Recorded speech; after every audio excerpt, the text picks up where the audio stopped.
another one.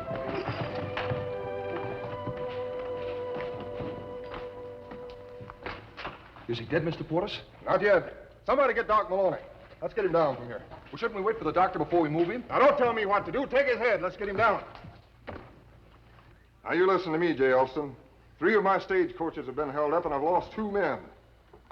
I know who's responsible, and I demand that you do something about it. We don't know any more about these holdups than we did the last time. Only 2 people knew about that shipment, the president of the bank and me. Are you accusing Mrs. Howard? Sure I am.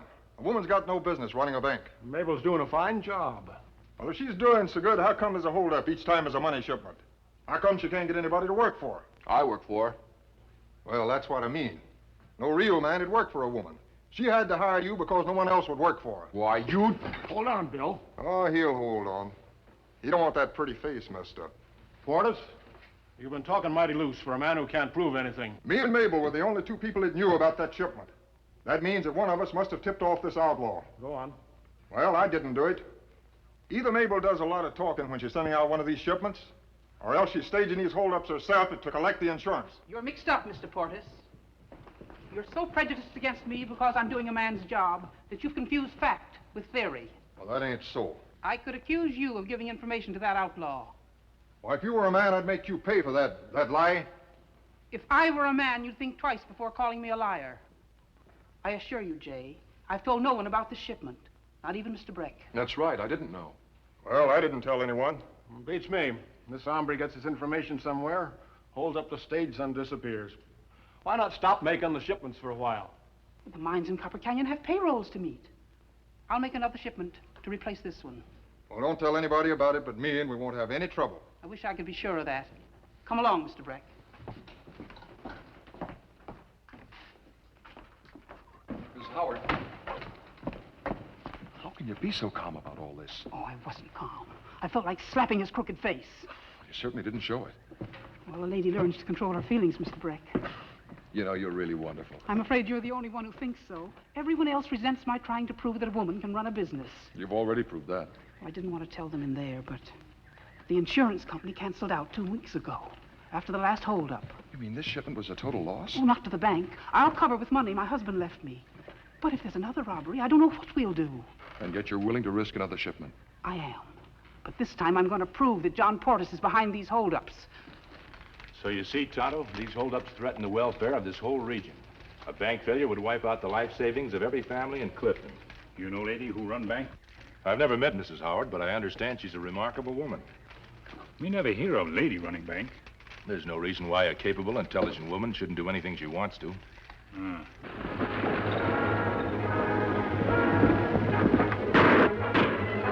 Shots from road. Put out that fire.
Paper. Why, that stupid no-account buzzard.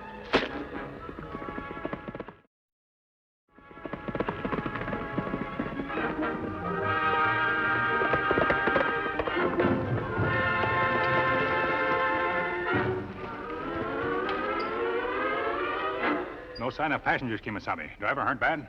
Well, he'll be all right, but we'd better get him to a doctor. Me get strong box, then drive him back to town. Good. Kimasabi. What is it? What is it? No money in the strong box, only paper. Paper? Well, you're right, Tonto. It is only paper. Outlaw not have time to put paper in place of money. No, he didn't. Why somebody want to ship paper in strongbox? I don't know. Perhaps the paper was substituted for the money before the stage left Clifton. You think outlaws hold up stage to cover robbery in town? Well, that's possible. We'd better not jump to conclusions. We'll put the driver in the stagecoach, and while you drive it back to town, I'll try to follow the bandits' trail. Ah. Talk to Mrs. Howard, the owner of the stage line. See if you can find out when or how the money could have been taken. You may do that. I'll meet you back at camp later. Ah.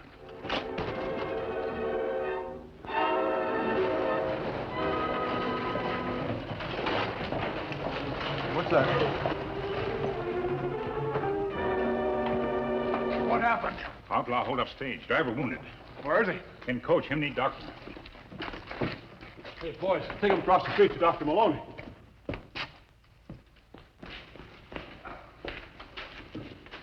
So they got him, too. I told you this would happen again, Jay. How long are we going to let this woman go on jeopardizing the whole town? The bank can't go on losing money forever. No money lost. What are you talking about? I loaded the strong box on this coach myself. No money in strongbox. Only blank paper cut same size as dollar bill. You're crazy. You look.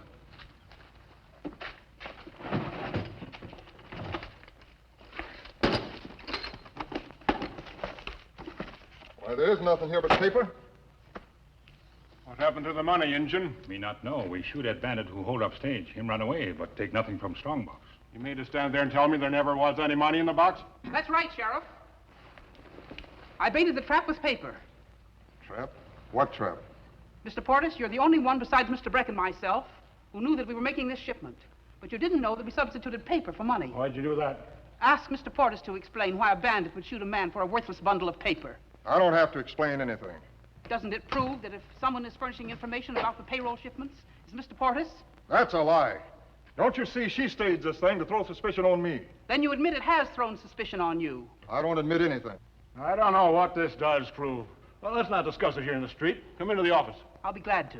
Come along, Injun. I want you to tell me just what happened. Give me a hand with the strong box. You better go back to the bank. Keep an eye on things there. Certainly, Miss Howard.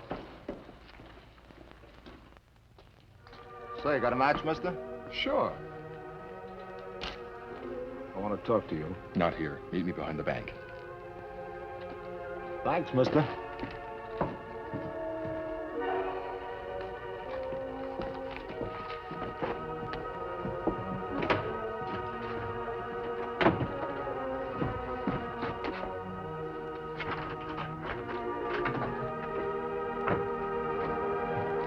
What are you trying to pull? There was nothing but paper in that shipment. I know that. Then why didn't you tell me? I don't hold up stages just for exercise. If the stage hadn't been held up, old Lady Howard would have suspected me.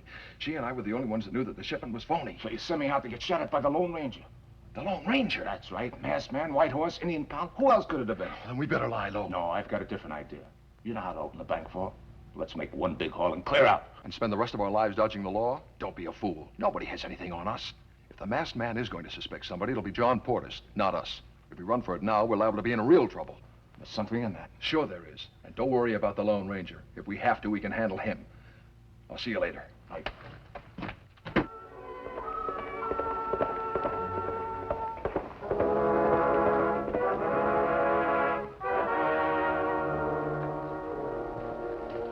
You got back early. How was the driver? Him be all right. Good. What did you learn about the robbery? There's no robbery this time. Mrs. Howard sent fake money shipment. Oh, why would she do that? Stage line owner named Portis. Him say Mrs. Howard responsible for holders. Her say him responsible. Send fake money shipment to trick him. Portis say him framed. Are they the only ones who knew about the shipment? Man at bank know about fake shipment. Mrs. Howard not tell him about others. I see. You able to follow Bandit's trail? No, but I discovered something that may be useful. Where the outlaw waited for the stage, I found 2 cigarette butts. Plenty men smoke, Kimasabi. But not while wearing a bandana mask. If the bandit took off his mask to smoke, then he could have been recognized. You think somebody see him? A certain old prospector is going to pretend that he saw him. Prospector? I'm going to use a disguise. Has there been any reward offered for the capture of this outlaw? $5,000, but you not interested in reward, Kimasabi. I'm not, but the old prospector is going to set a trap by asking for an even larger reward. While I'm putting on my disguise, I'll explain.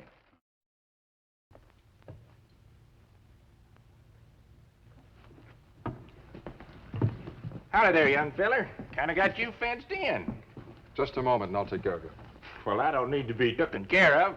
I want to see the man who runs this bank. Mrs. Howard is busy. Mrs. Howard? You mean to say that a female bosses this outfit?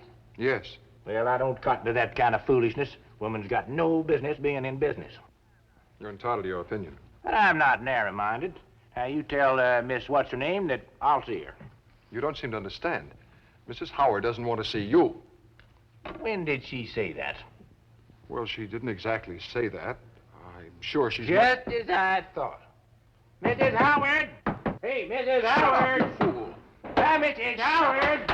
Be quiet, you fool. What in the world? I'm sorry, Mrs. Howard. I told him you wouldn't see him. You run this bank? Yes, I do. Then maybe you'd like to know who's been stealing your money. What are you talking about? Do you know anything about these holdups? Yep, seen the one you had this morning. And given the right kind of cooperation, I could identify the owl hoot what done it. Well, he's off his rocker.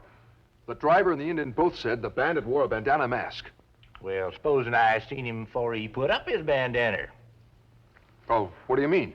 Well, he didn't have nothing covering his face when he sat there behind them rocks smoking a cigarette waiting for the stage. You saw his face? I couldn't help but see his face if it weren't covered. You better get the sheriff. Wait. I want to talk to you, lady, not the sheriff. But if you can identify this man, you should... I'll identify him when the time comes, but right now I want to talk about the reward. The reward? Yep. Catching this feller ought to be worth more than a puny 5,000.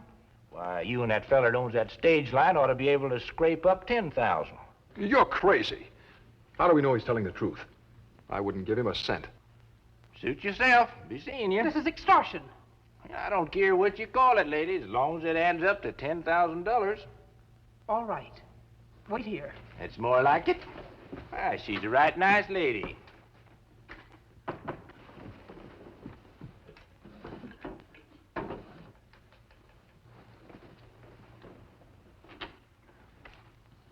Well, now, we got all the money?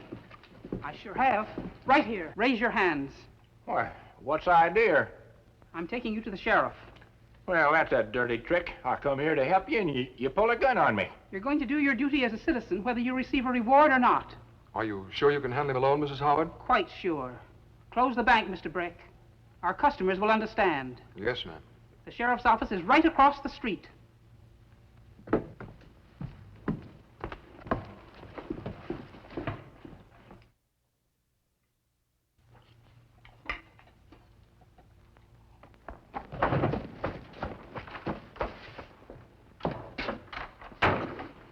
Mike, somebody saw you hold up the stage. You're crazy. There was nobody within miles of me. Did you stop and smoke a cigarette while you were waiting for the stagecoach? Sure, I had a couple, but what difference does that make? An old galoot saw you having a smoke. He can identify you. Where is he? Mabel took him down to the sheriff's office. You'll have to get out of town. And leave all that dough in the bank vault. Don't be a fool. The minute he sees you, you're a goner. Dead man's never identified anybody yet. Just point him out to me. That's too risky. While I'm taking care of him, you take care of the bank vault. We're both skipping town. If I run away, that's a confession of guilt. So you're guilty. I'm pulling out and the money in that bank goes with me. I thought we were going to play it safe. Breaking the law is never safe. Either you're a rich crook and we split the dough, or you're a two-bit bank clerk and I take all of it. Now make up your mind. All right, I'll get the money. Good. Let's go down to the sheriff's office and wait for the old galoot to come out. I'm already paying half the reward that's been offered. I'm not paying another cent. You know, I reckon I'm just wasting my time. Sit down. If you don't stop this dilly-dally, I'll slap you in jail for withholding evidence. Sheriff, if you put me in jail, I won't even lift a little finger to help you catch that owl hoot. Now I'm a-going. Not yet, you don't. Don't you understand? You could put yourself in a dangerous position. If that bandit finds out that you saw him, he'll try and kill you. How'll he know unless one of you tell him? Now, I don't want to be too hard on you folks. I'll give you till tomorrow to raise that money. Not so fast, old-timer. Well, I don't have that kind of money. Can't you do something? Well, I can hold him under protective custody or jail him for vagrancy. I don't know what them words mean, but you better not try it. Oh, sit down. I'm tired of sitting. I want to stand for a spell. And I want my $10,000. Perhaps we can raise the money. Now, you're talking? Well, in the meantime, what about him? Don't you worry about me. You just worry about getting me that money at 10 o'clock tomorrow. You better stay here in jail where you'll be safe. I ain't aiming to stay in your old jail. I found me a little shack on the other side of town that just suits me fine. Be seeing you. You'll be careful. Lady, with $10,000 waiting for me, I'll be as careful as a fat man crossing a footbridge. I'll see you folks tomorrow.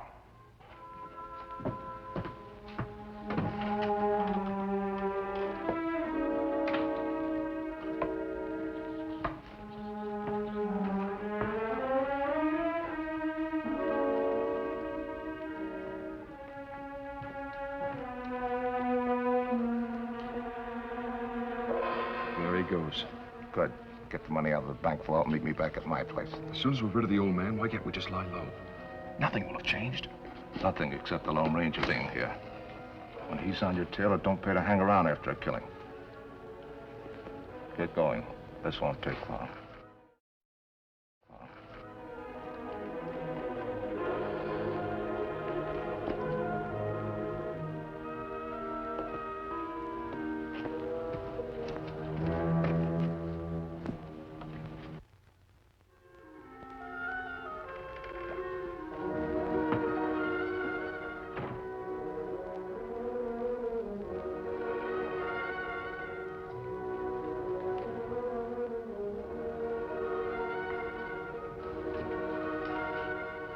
Drop gun. You hear me? Drop gun. Sure, I'll drop it.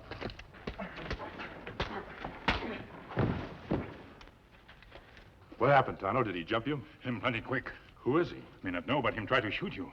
Yes, he walked right into our trap. As soon as we tie him up and I get rid of these whiskers, we'll ask him a few questions. Get his feet.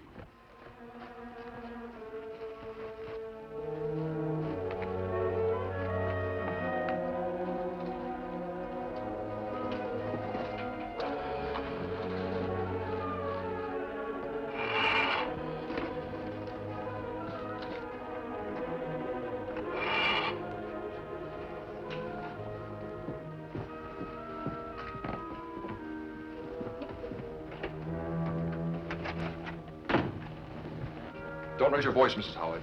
Mr. Bragg, Just do as I say and you won't be hurt. Over by the desk. I don't understand. Isn't it rather obvious? How did you open the vault? I worked out the combination several months ago.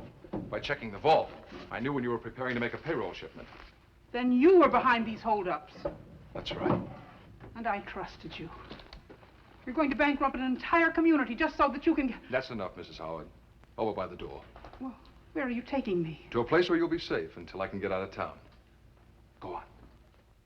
I don't know what you're talking about. And even if I did, I still wouldn't tell you anything. I suspect you refuse to talk because if you did, you'd hang for murdering those drivers. Suspect anything you want. It's a free country. Who tell you about payroll shipment? Oh, this is getting tiresome. You're a tough hombre, aren't you? I'm tough enough not to be scared of you. Maybe him not so tough, Kimasabi. Don't try and bluff me. I know who you are. You do? Yeah, and I never heard of the Lone Ranger torturing or killing anybody. I see. Well, we'll have to use him for bait. Bait? Gag him, Tonto. Hey, what's the idea? When we spread the news that you've been captured, your accomplice will want to keep you quiet. He may even kill you. Come on, Tonto. Let's follow through with the rest of our plan.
What's wrong? That old galoot turned out to be the Lone Ranger in disguise. What? What's she doing here? She came in while I was emptying the vault. I had to bring her along with me. Well, at least that was smart. Where's the money? Right here. I just finished packing the money we got from the stage holdups. And the horses are out and back. Give me your gun. What are you going to do? She can identify me, can't she? Well, what difference does it make? People know it was us that took the bank money anyway. They'll know about you, but they won't know about me. What? You wanted to play it safe, so I took all the risk. Well, now it's the other way around. What do you mean? Every lawman in the country's going to be looking for you because you worked at the bank. But they won't have anything on me. You see, pretty boy, you weren't as smart as you thought you were. You planned it this way. Right from the beginning. Now shut up and let's get this over. No! Don't tempt me, pretty boy. I could shoot you and take all the money. You wouldn't. What's to stop me? All right, go ahead. That's better. It's been nice meeting you, Mrs. Howard. Raise your hands, both of you. Untie Mrs. Howard. All right, get over here by your friend. How'd you get here? We followed you. But you went into town. We let you think that. We wanted you to escape and lead us to your accomplice. That's why Tonto left his knife. It was a trick. That's right. Somehow or other, the law always catches up with men like you. I guess I kind of owe you an apology, Mabel. I'm sorry I said those things about you and about women in business. In a way, you're right, John. I'm the one who hired Breck, and I should have been more careful. Oh, he had us all fooled. Well, he'll never fool anybody again. Him and his gunslinging pal are going to stand trial for their crimes. Thanks to the masked man. Yeah, you know, that's what I don't understand. The masked man captures those crooks, but he wouldn't take the reward. Of course he wouldn't. Well, that don't make sense. Oh, yes, it does. He's the Lone Ranger. Ho, Bill!